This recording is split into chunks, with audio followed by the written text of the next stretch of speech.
Assalamualaikum warahmatullahi wabarakatuh. Perkenalkan, nama saya Julia Trisa. Dalam video ini izinkan saya membahas dari chapter 3 Bled by or of Motivation dari buku The Honest About the Honesty karya Early.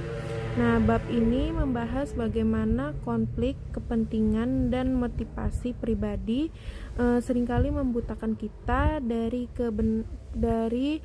kebenaran tanpa disadari. Nah, di bagian ini Early menjelaskan kita berpikir bahwa kita adalah pengambilan keputusan yang rasional dan objektif.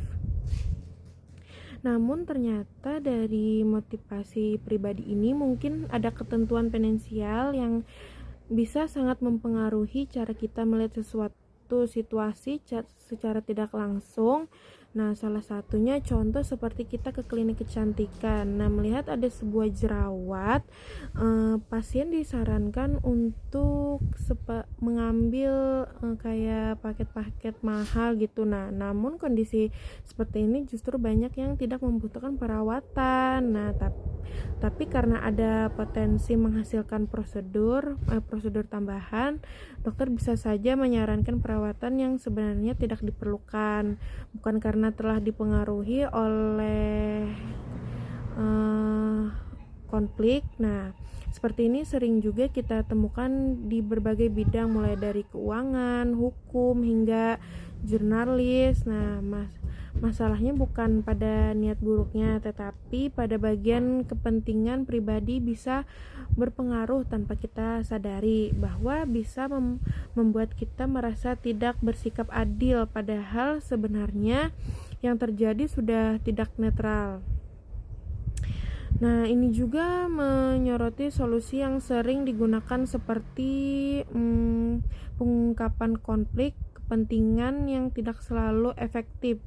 Ironisnya, orang yang mengungkap justru merasa sudah cukup bertanggung jawab dan tetap melanjutkan keputusan yang dikatakan transpirasi.